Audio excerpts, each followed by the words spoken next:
Imagine कीजिए कैसी दुनिया जहां एक सुपर पावर की फॉरेन पॉलिसी इस बात पर टिकी है कि वहां के नेता कौन से ब्रांड के जूते पहन रहे हैं, या फिर दूसरी तरफ एक हॉस्पिटल रूम में सांस की मशीन का स्विच किसके कंट्रोल में है, ये तय करने के लिए सालों तक कोर्ट के चक्कर काटने पड़ते हैं। राइट। और ये कंट्रोल का जो इल्यूजन है ना, ये बड़ा दिलचस्प होता है। हम अक्सर सोचते हैं कि हम अपनी लाइफ के ड्राइवर खुद हैं, पर रियलिटी में हमारी जिंदगी एक बहुत ही कॉम्प्लेक्स वेब में फंसी हुई है। आज के इस डीप डाइव में हम कुछ ऐसे ही थॉट प्रोवोकिंग एडिटोरियल्स और आर्टिकल्स को एनालाइज करने वाले हैं। बिल्कुल। और ये जो लंबा सफर हम तय करेंगे आज, ये देश के सबसे बड़े डेमोक्रेटिक इंस्टीट्यूशंस और ग्लोबल सुपर पावर्स की जियोपॉलिटिक्स से शुरू होगा, और फिर वहां से निकलकर हमारी जिंदगी के सबसे प्राइवेट मोमेंट्स और एक छोटे से शेड अपार्टमेंट के लिविंग रूम तक जाएगा। ये मैक्रो से माइक्रो का जो कॉन्ट्रास्ट है वही आज के इस डिस्कशन का कोर है। क्योंकि जब हम इन आर्टिकल्स को क्लोजली एनालाइज करते हैं तो एक क्लियर पैटर्न नजर आता है। बड़े सिस्टम्स जैसे इलेक्शन कमीशन हो या सुप्रीम कोर्ट या फिर इंटरनेशनल ट्रेड एग्रीमेंट्स, ये सब कैसे ऑपरेट करते हैं। और इनका डायरेक्ट असर एक आम इंसान की ऑटोनॉमी पर कैसे पड़ता है। हमारा गोल आज सिर्फ इन इवेंट्स को लिस्ट करना नहीं है, हम इनके पीछे के वाई और हाउ को समझने की कोशिश करेंगे। ये जो हैवी टर्म्स होते हैं ना, जैसे फिस्कल पॉलिसी या जुडिशियल रिव्यू या फिर जियोपॉलिटिकल स्ट्रैटेजी, ये ग्राउंड रियलिटी में कैसे ट्रांसलेट होते हैं। सही कहा। तो चलिए बिल्कुल टॉप लेवल से शुरू करते हैं, उस फाउंडेशनल पिलर से जिस पर पूरी डेमोक्रेसी टिकी होती है। एक एडिटोरियल है जो डायरेक्टली डेमोक्रेटिक इंस्टीट्यूशनल्स के अंपायर्स पर फोकस करता है, खास करके चीफ इलेक्शन कमिश्नर और सुप्रीम कोर्ट के रीसेंट कंट्रोवर्सीज पर। राइट। इसका सेंट्रल प्रेमिस ही यही है कि इन इंस्टीट्यूशंस में एक बहुत डीप ट्रस्ट डेफिसिट पैदा हो गया है। एक ऐसा माहौल बन गया है जहां गेम खेलने वाले प्लेयर्स को लग रहा है कि अंपायर ही बायस्ड है। और इस ट्रस्ट डेफिसिट का सबसे बड़ा एग्जाम्पल हमें तब देखने को मिलता है जब एक्सट्रीम पॉलिटिकल टूल्स का इस्तेमाल होने लगता है। आर्टिकल एक्सप्लिसिटली पॉइंट आउट करता है कि ऑपोजिशन ने chief election commissioner Gyanesh Kumar के खिलाफ इम्पीचमेंट मोशन और लोकसभा स्पीकर ओम बिरला के खिलाफ नो कॉन्फिडेंस मोशन लाने की कोशिश की। वेट, पर इसका रीजन क्या दिया गया था? अचानक से ऐसे एक्सट्रीम मोशंस क्यों लाए गए? आरोप था पार्टिजन एंड डिस्क्रिमिनेटरी कंडक्ट का, लेकिन इसमें एक स्पेसिफिक टेक्निकल मुद्दा था जिसे स्पेशल इंटेंसिव रिवीजन यानी एसआईआर कहा जाता है। असल में ये एक ऑफिशियल प्रोसेस होता है जिसके through election commission voter lists को अपडेट करता है, जैसे नए वोटर्स को ऐड करना और इनवैलिड वोटर्स को हटाना। तो एक्चुअली प्रॉब्लम कहाँ आई इसमें? प्रॉब्लम इस प्रोसेस के एग्जीक्यूशन में आई। एडिटोरियल हाईलाइट करता है कि इस रिवीजन के दौरान मास डिसइंफ्रेंचाइजमेंट का डर फैल गया था, स्पेशली बिहार और वेस्ट बंगाल जैसे स्टेट्स में। मास डिसइंफ्रेंचाइजमेंट मतलब हजारों लेजिटिमेट वोटर्स को अचानक वोटर लिस्ट से बाहर कर देना। एग्जैक्टली, बिना प्रॉपर ग्राउंड वेरिफिकेशन के। जब ऐसा डर पैदा होता है तो पॉलिटिकल पार्टीज पैनिक करती हैं और उन्हें लगता है कि इलेक्शन मशीनरी उनके खिलाफ वेपलाइज हो रही है। ये तो बिल्कुल उस क्रिकेट मैच की तरह हो गया जहां प्लेयर्स गेम खेलने के बजाय हर बॉल पर अंपायर से ही झगड़ रहे हैं, क्योंकि अगर उन्हें लग रहा है कि अंपायर दूसरी टीम से मिला हुआ है तो गेम का तो कोई पॉइंट ही नहीं बचा। लेकिन एक सेकंड, अगर सच में अंपायर बायस्ड लग रहा है तो क्या एक्सट्रीम स्टेप्स लेना गलत है? क्या प्लेयर्स बस चुप करके सब तमाशा देखते रहे? ये बहुत वैलिड सवाल है, पर एडिटोरियल यहाँ एक बहुत क्रूशल काउंटर आर्ग्यूमेंट देता है। डेमोक्रेसी में चेक्स एंड बैलेंसेस और काउंटरवेलिंग फोर्सेस एग्जिस्ट करती हैं। इसका मतलब है कि एक इंस्टीट्यूशन की पावर को बैलेंस करने के लिए दूसरे इंस्टीट्यूशंस होते हैं।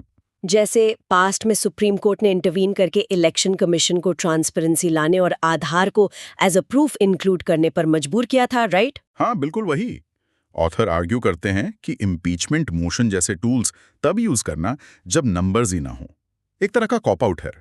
ये एक्चुअली अपनी सॉलिड पॉलिटिकल स्ट्रैटेजी बनाने की जिम्मेदारी से बच निकलने का रास्ता है। ओह, आई सी। तो सिंबॉलिक प्रोटेस्ट एक्चुअली सिस्टम को ठीक नहीं करता, बल्कि पब्लिक की नजरों में इंस्टीट्यूशन की बची खुची क्रेडिबिलिटी को भी डैमेज कर देता है। एग्जैक्टली। और क्रेडिबिलिटी डैमेज होने की बात करें तो आयरनी देखिए कि इसी आर्टिकल का दूसरा हिस्सा खुद सबसे बड़े अंपायर यानी सुप्रीम कोर्ट की एक एक्शन को स्क्रूटनाइज करता है।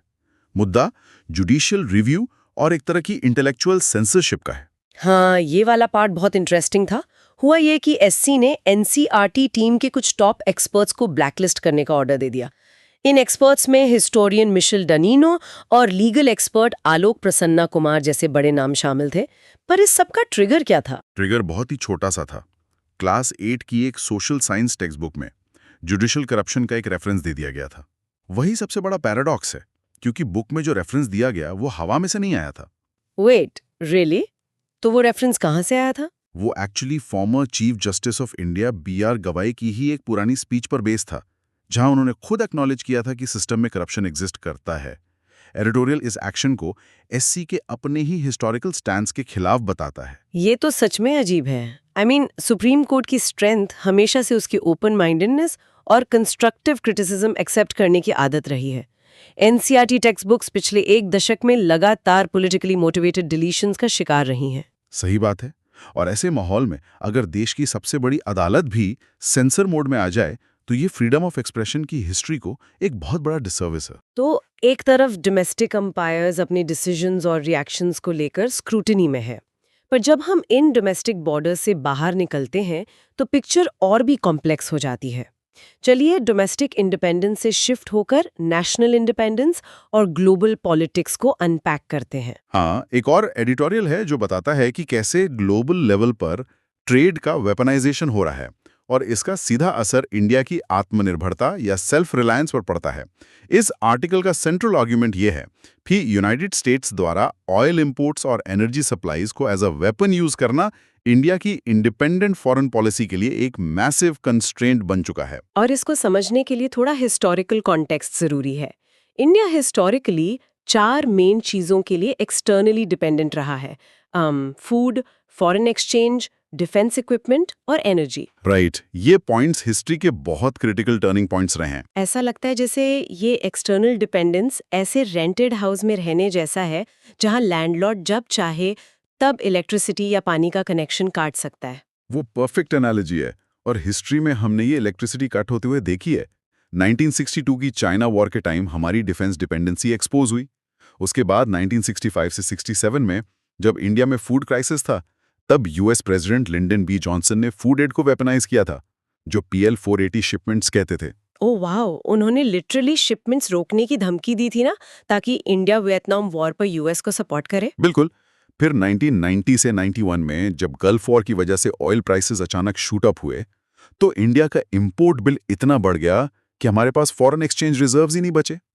उस बैलेंस ऑफ पेमेंट्स क्राइसिस की वजह से इंडिया को IMF के पास बेल आउट के लिए जाना पड़ा, जिससे पूरी इकोनॉमिक पॉलिसी और फिस्कल पॉलिसी को बदलना पड़ा था।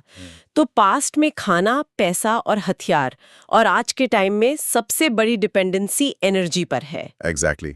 एडिटोरियल पॉइंट आउट करता है कि US और इंडिया के बीच के कॉन्पैक्ट और ट्रस्ट एग्रीमेंट्स के तहत एनर्जी सिक्योरिटी का बड़ा वादा किया गया था, पर पिछले कुछ सालों में खास करके ट्रंप एडमिनिस्ट्रेशन के अंडर एनर्जी ट्रेड को वेपनाइज करने के डिसीजंस और वेस्ट एशिया, स्पेसिफिकली इजराइल की अजीब जियोपॉलिटिक्स के चलते ये ट्रस्ट बुरी तरह टूटा है। लेकिन यहाँ एक लॉजिकल सवाल उठता है, आज की इस हाइपर कनेक्टेड ग्लोबलाइज्ड दुनिया जहाँ सप्लाई चेन्स इतनी टाइटली इंटरलिंक्ड है, क्या एब्सोल्यूट आत्मनिर्भरता प्रैक्टिकली पॉसिबल भी है? आई मीन, क्या कोई भी देश टोटली आइसोलेटेड होकर सर्वाइव कर सकता है? नहीं, और एडिटोरियल का फोकस आइसोलेशन पर है भी नहीं। जियोपॉलिटिकल स्ट्रैटेजी का असली मतलब दुनिया से कट ऑफ होना नहीं, बल्कि उन वल्नरेबिलिटीज को पहचानना और मिटिगेट करना है जिनका फायदा बाहरी ताकतें उठा सकती हैं। तो क्या नई वल्नरेबिलिटीज हाईलाइट की गई हैं इस आर्टिकल में? आर्टिकल 2 नई और बहुत डेंजरस वल्नरेबिलिटीज की बात करता है। पहला है एलीट एमिग्रेशन, यानी देश के टॉप माइंड्स, इनोवेटर्स और पॉलिसी मेकर्स का मास लेवल पर बाहर जाना। जब एलीट टैलेंट शिफ्ट होता है तो इंटेलेक्चुअल पॉलिसी इन्फ्लुएंस भी शिफ्ट होता है। और दूसरा है फॉरेन पावर्स द्वारा डोमेस्टिक इन्फ्लुएंसर्स का यूज करके पॉलिसी नैरेटिव्स को शेप करना। ये बिल्कुल कोल्ड वॉर के जमाने की प्रोपेगेंडा टैक्टिक्स का मॉडर्न वर्जन है। So the threat is inside the house now. Exactly. हालांकि PM मोदी का आत्मनिर्भरता पुश एक step in the right direction है, पर ऑथर स्ट्रांगली आर्ग्यू करते हैं कि इसका स्केल और एम्बिशन बड़ा होना चाहिए। सिर्फ बॉर्डर्स पर पाकिस्तान को काउंटर करना इनफ नहीं है। राइट, असली इंडिपेंडेंस तब टेस्ट होती है जब एक देश बिग पावर्स जैसे US, रशिया या चाइना के डायरेक्ट इकोनॉमिक या पॉलिटिकल प्रेशर के खिलाफ अपनी पॉलिसी मेंटेन कर सके। सही कहा। नेशनल सिक्योरिटी सिर्फ बॉर्डर्स की फिजिकल सिक्योरिटी नहीं है, एनर्जी सिक्योरिटी और फॉरेन इंटरफेरेंस को रेजिस्ट करने की ताकत उसके उतने ही बड़े पिलर्स हैं। अब चूंकि ग्लोबल पॉलिटिक्स और यूएस के इन्फ्लुएंस की बात हो ही रही है, तो इस सुपर पावर स्टेटस के एक बिल्कुल अलग और सच कहूं तो थोड़े अजीब पहलू पर आते हैं। एक आर्टिकल है जो दिखाता है कि वर्ल्ड्स मोस्ट पावरफुल पॉलिटिशियंस किस तरह से अपना डोमिनेंस असर्ट करते हैं।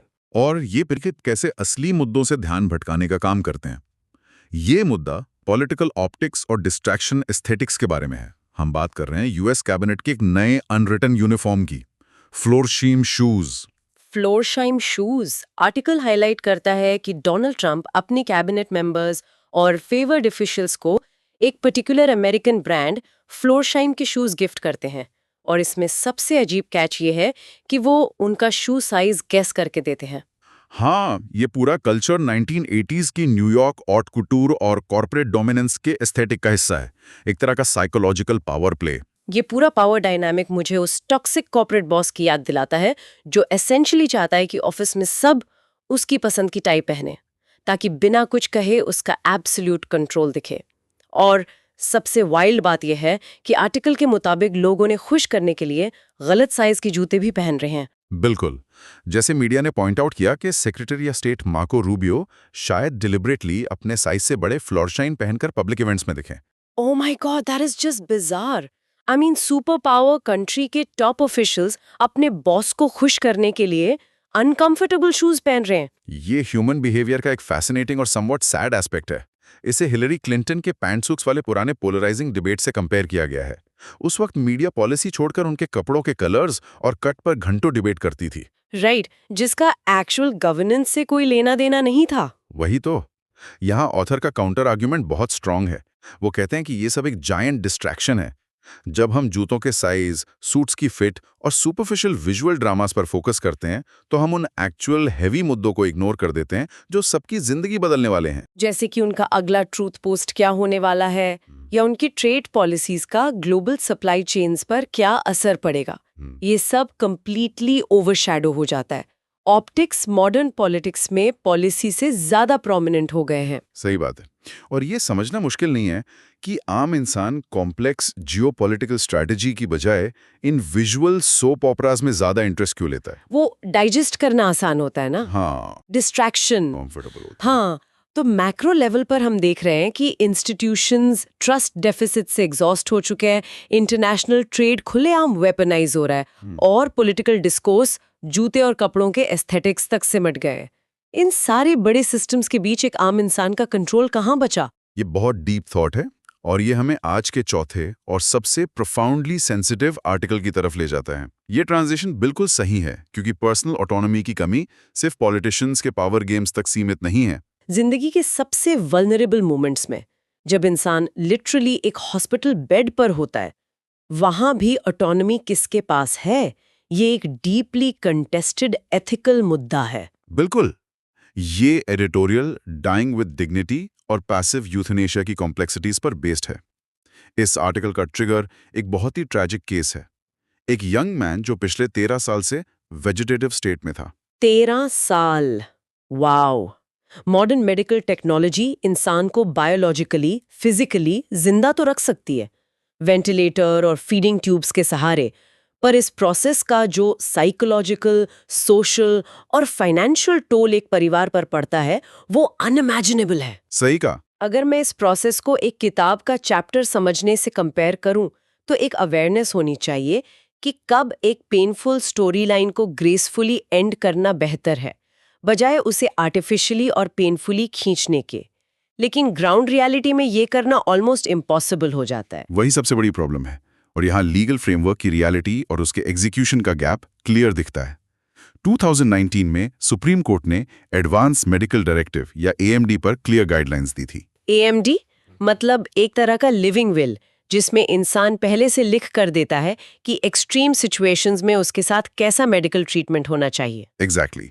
SC का रूल कहता है कि ऐसे केसेस में डिसीजन लेने के लिए हॉस्पिटल के अंदर एक प्राइमरी मेडिकल बोर्ड बनना चाहिए, और फिर एक सेकेंडरी मेडिकल बोर्ड जिसमें एक्सटर्नल एक्सपर्ट्स हों, वो 48 आवर्स के अंदर अपना फाइनल डिसीजन दे। 48 आवर्स? पर इस केस में तो पेरेंट्स को सालों लग गए ना। हाँ, क्योंकि प्रोसेस प्रॉपरली फॉलो ही नहीं हुआ। हॉस्पिटल की ब्यूरोक्रेसी और लीगल ट्रबल के डर के चलते उस पेशेंट के एल्डरली पेरेंट्स को सालों तक लीगल सिस्टम के चक्कर लगाने पड़े। लेकिन इसमें हमें मेडिकल प्रोफेशन के पॉइंट ऑफ व्यू को भी समझना होगा। एक डॉक्टर की प्राइमरी इंस्टिंक्ट और पूरी सालों की ट्रेनिंग तो लाइफ को प्रोलॉन्ग करने और बचाने के लिए ही होती है। एक ब्रीदिंग ट्यूब को हटा देना उनके बेसिक फ्रेमवर्क के खिलाफ लगता होगा। वो उनका डिलेमा है, श्योर। पर एक बड़ा एथिकल सवाल ये उठता है कि क्या अब सिर्फ एक मैकेनिकल दिल के धड़कने को या एक मॉनिटर पर आती लाइन को ही एक्चुअल ह्यूमन लाइफ मान लिया गया है? वही तो मैं सोच रही थी कि पैसिव यूथनेशिया, जिसका मतलब है एक ऐसी लाइफ सपोर्ट मशीन या फीडिंग ट्यूब को हटाना जो पेशेंट को ठीक करने के बजाय सिर्फ उसकी सफरिंग को प्रोलॉन्ग कर रही है। ये एक्चुअली हिपोक्रेटिक ओथ का ही हिस्सा है। हिपोक्रेटिक ओथ सिर्फ आंख बंद करके लाइफ प्रोलॉन्ग करना नहीं सिखाता, बल्कि टू रिलीव सफरिंग, यानी पेशेंट के दर्द और तकलीफ को कम करना भी सिखाता है। राइट। एडिटोरियल क्लियर शब्दों में कहता है कि एक इंसान को जबरदस्ती सालों तक मशीन के सहारे लटकाए रखना उसके लिए एक एक्सट्रीम इंडिग्निटी या अपमान है। तो इसका सोल्यूशन क्या है? सिर्फ लीगल रूल्स बनाना तो काफी नहीं लगता। सोल्यूशन है पब्लिक हेल्थ सिस्टम में पैलिएटिव केयर को यूनिवर्सली अवेलेबल बनाना। पैलिएटिव केयर उस मेडिकल केयर को कहते हैं जिसका फोकस क्योर करना नहीं, बल्कि टर्मिनल इलनेस में पेन रिलीफ और क्वालिटी ऑफ लाइफ इंप्रूव करना होता है। ये बहुत जरूरी है। देश में राइट टू लाइफ एक फंडामेंटल राइट है, पर ऑथर आर्ग्यू करती हैं कि इस राइट में क्वालिटी ऑफ लाइफ और डिग्निटी ऑफ डेथ दोनों लीगली और एथिकली शामिल होने चाहिए। जिंदगी सिर्फ जिंदा रहने का नाम नहीं है, उसमें गरिमा या डिग्निटी का होना सबसे जरूरी है। जिंदगी के आखिरी पन्नों पर डिग्निटी ढूंढने के इस भारी डिस्कशन के बाद ये सोचना ज़रूरी हो जाता है कि हम अपनी रोज़मर्रा की ज़िंदगी में जब हम फिजिकली ठीक हैं तब डिग्निटी, सैंक्चुरी और केयर कैसे ढूंढते हैं। I totally agree. आज का आखिरी आर्टिकल एक बहुत ही पर्सनल और रिफ्रेशिंग शिफ्ट ऑफ पर्सपेक्टिव है। एक ऐसे जहां दो कॉलेज फ्रेंड्स ने एक नए, अनजान और ओवरवेलमिंग शहर में अपना खुद का एक छोटा सा रेफ्यूज या सैंक्चुरी बनाया है। ये आर्टिकल प्योर डिस्कशन की हैवी मैक्रो लेवल इश्यूज का एक परफेक्ट माइक्रो लेवल एंटीडोट है। हमने देखा कि कैसे स्टेट्स और सिस्टम्स इंसान को एग्जॉस्ट कर देते हैं। ये पीस हाईलाइट करता है कि ट्रेडिशनल नेबरहुड्स का कॉन्सेप्ट कैसे इवॉल्व हो चुका है। मतलब पहले पड़ोसी एक दूसरे की लाइफ में डीपली इन्वॉल्व होते थे, पर उसमें वॉचफुल आइज वाला प्रॉब्लम था, राइट? एक कांस्टेंट जजमेंट होता था कि आप क्या पहन रहे हैं, कहाँ जा रहे हैं, किसके साथ हैं। एग्जैक्टली। और आज की मेट्रोपॉलिटन सिटी जैसे दिल्ली के रिलेंटलेस हसल में लोगों को एक अलग तरह की एनोनिमिटी और अकेलेपन का सामना करना पड़ता है। और इस मैसिव अनजान शहर की एनोनिमिटी में इन दो दोस्तों ने जो लिविंग स्पेस क्रिएट किया है वो किसी अपना पर्सनल माइक्रोनेशन बनाने जैसा लगता है। एक ऐसा माइक्रोनेशन जहां की कॉन्स्टिट्यूशनल वैल्यूज किसी पार्लियामेंट से नहीं आती, बल्कि एम्पैथी, फेमिनिस्ट केयर और अच्छी प्लेलिस्ट से बनती है। वो कॉन्स्टिट्यूशनल वैल्यूज वाली एनालॉजी अच्छी है ना? आर्टिकल बड़े प्यारे तरीके से डिटेल करता है कि कैसे बिना किसी कॉन्फ्लिक्ट के डेली चोर्स शेयर करना, टेलर स्विफ्ट के गाने रिपीट पर सुनना, मिलकर पैनकेक्स बनाना और स्ट्रे कैट्स की केयर करना उनकी मेंटल हेल्थ का एंकर बन गया। वहां उन्हें सॉलिडारिटी मिलती है। ये सॉलिडारिटी वर्ड बहुत हेवी और पॉलिटिकल लग सकता है, पर यहाँ इसका मतलब बहुत प्रोफाउंड और पर्सनल है। ये दिखाता है कि फैमिली या कम्युनिटी का आइडिया अब नैरो नहीं रहा। अब ये सिर्फ ब्लड रिलेशंस या ज्योग्राफी तक लिमिटेड नहीं है। तो ये इसेंशियली चोजन फैमिलीज के बारे में है। बिल्कुल, एक ऐसा सेफ स्पेस जहां दिन भर की थकान और बाहर की दुनिया के अटैक्स के बाद बस इतना पूछना काफी होता है कि तू थी कशिश, यानी आर यू ओके। ये नया नेबरहुड ईंटों, सड़कों या बाउंड्रीज से नहीं बनता। ये ट्रस्ट, शेयर्ड थिंकिंग और बिना जजमेंट के अपनी वल्नरेबिलिटी दिखाने की आज़ादी से बनता है।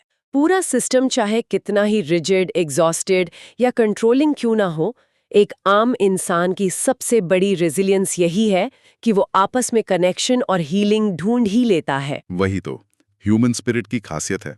इस पूरे डीप डाइव को अगर एक फ्रेम में रखा जाए तो ये एक इनक्रेडिबल जर्नी रही है। बात शुरू हुई थी उन डेमोक्रेटिक चेक्स एंड बैलेंसेस से जहां सिस्टम के अंपायर्स पर ही सवाल उठ रहे हैं। वहां से हमने ग्लोबल चेस बोर्ड को देखा, जहां एनर्जी सप्लाईज को एज अ वेपन यूज किया जाता है और फॉरेन पॉलिसी बैलेंस की जाती है। फिर हमने देखा कि कैसे सुपर पावर स्टेटस के ऑप्टिक्स एक जूते के साइज के थ्रू रियल इश्यूज को डिस्ट्रैक्ट करते हैं। उस मैक्रो जियोपॉलिटिक्स से सीधा हम उस हॉस्पिटल बेड पर आए जहां लाइफ सपोर्ट और पैसिव यूथनेशिया की डीप एथिकल कम्प्लेक्सिटीज किसी के अपने बेसिक कंट्रोल पर सवाल उठाती हैं। और एंड में हम पहुंचे उस छोटे से अपार्टमेंट के लिविंग रूम में जहां केयर और एम्पथी के थ्रू एक नया नेबरहुड बनाया जा रहा है। एग्जैक्टली और ये सारे अलग अलग सोर्सेज अल्टीमेटली एक ही फंडामेंटल थीम को पॉइंट करते हैं। ये सब किसी ना किसी लेवल पर एनवायरनमेंट, राइट्स और एग्जिस्टेंस पर कंट्रोल और एजेंसी की कशमकश की कहानियां हैं, चाहे वो देश हो या एक इंडिविजुअल। और इसी के साथ हम एक फाइनल थॉट पर आते हैं जो शायद इन सभी डिस्कशंस का सबसे बड़ा टेक अवे है। हम लगातार इस बारे में चिंतित रहते हैं कि बड़े democratic institutions, powerful global forces या कॉम्प्लेक्स मेडिकल सिस्टम्स लाइफ को कैसे कंट्रोल कर रहे हैं। पर इस सब शोर के बीच एक बड़ा सवाल ये उठता है कि क्या हमने इस थका देने वाले सिस्टम में अपने आसपास ऐसा कोई छोटा सा रेफ्यूज, कोई ऐसी सेंचुरी बनाई है जहां बिना किसी फिल्टर के खुलकर सांस ली जा सके। सोचने वाली बात है। बिल्कुल। इसी थॉट के साथ आज के इस डीप ड्राइव को यहीं रोकते हैं। अगले डिस्कशन में फिर मिलेंगे कुछ नए पर्सपेक्टिव्स के साथ।